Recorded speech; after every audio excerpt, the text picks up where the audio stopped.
Ladies, before you marry a man because he says I love you, ask him one question that can save you from years of regret. What exactly does marriage mean to him?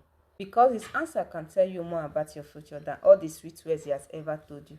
A man can love you and still have completely wrong idea about marriage. So before you say I do, there are some things I want you to look beyond. And number one of it is, how does he see marriage, love, and his wife? This one should come first. Ask him, what is marriage to you? What do you believe a wife should be? What do you believe love means? And listen carefully. Does he see marriage as partnership? Does he see his wife as somebody he builds with? Or does he see marriage as a situation where the man gives order and the woman obeys? Does he think love is control? Does he think because he is the man, he automatically owns the final say over everything?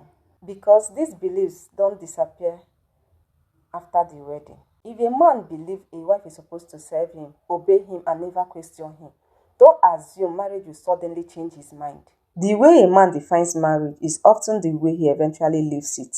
You've seen or heard his views about marriage, love, and his wife. Now, this number two thing you're going to watch at is watch how he reacts when his ego is bruised.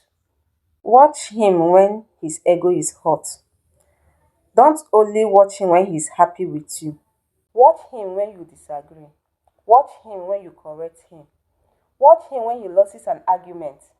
Watch him when you say no. What happens? Does he listen? Does he become aggressive? Does he insult you? Does he try to manipulate you? Or can he say, okay, I don't agree with you, but I respect your decision? Because anybody can behave well when they are getting what they want. But character becomes clearer when someone is denied what they want. Number three thing you should watch out for is watch how he treats people he doesn't need anything from. People who does not do anything for him. Watch how he treats them. Watch how he treats the waiter. Watch how he treats the driver. Watch how he treats the security guard, the older person, his junior colleagues at work, or someone he does not need any help from, anything at all from. Watch how he treats them. Because some men know how to treat the woman they want to marry like queen, but treat people that are beneath them or people that they don't want anything from as trash. That tells you something. Don't only watch how he treats you when he wants to win you. Watch how he treats other people when he has nothing to gain from them. Does he have a vision or he is just existing? This should be your number 4 observation before you marry that man. Ladies, listen. Don't only ask him, what do you have? Ask him, what are you building? Maybe he doesn't have anything yet. That's not necessarily a problem. A man can be starting from the bottom and still have a very clear direction.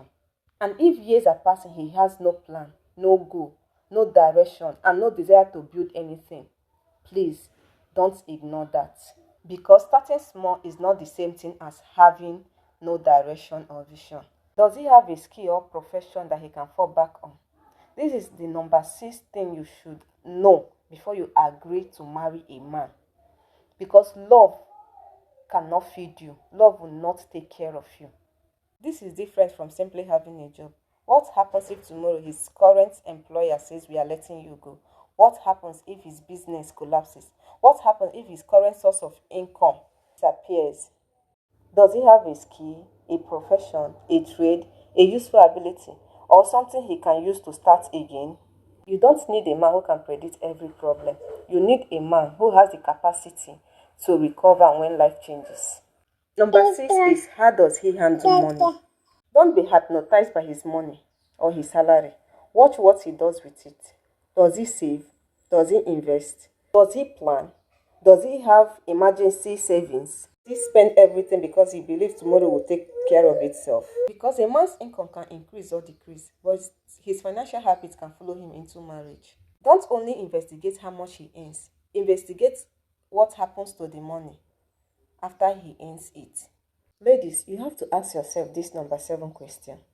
Can he handle your success? What happens if you earn more than him? What happens if your salary increases more than his own? Ladies, these are the questions you're supposed to ask yourself. What if your business grows? What if you are earning more money than him? What if you are more successful than him? What if your career takes off? What if people start recognizing you? Will he celebrate you? Will he celebrate with you? Will he start feeling like you're becoming too big? Will he be intimidated by your success, growth, and advancement? A man who needs his wife to remain small so that he can feel like a man is not secure.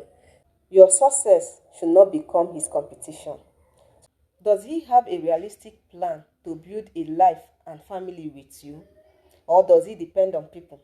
Does he depend on his siblings, uncles, aunties, or anybody to sponsor his family? This number 8 is where the practical side comes in. What does he think about children, housing, savings, emergency funds, education, health care?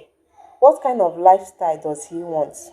And most importantly, does his plan match perfectly with yours? Does he has a realistic plan? Because you're not marrying a wedding. You're marrying the life that comes after the wedding. So don't just listen to, don't worry, I will take care of you.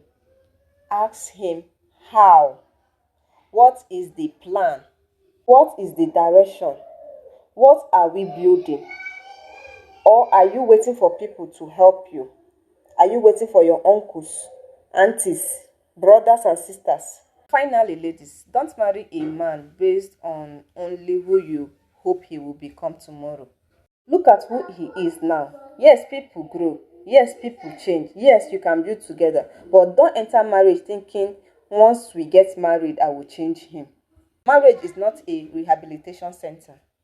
Choose somebody whose present character gives you enough reason to believe that the future you are hoping for is actually possible.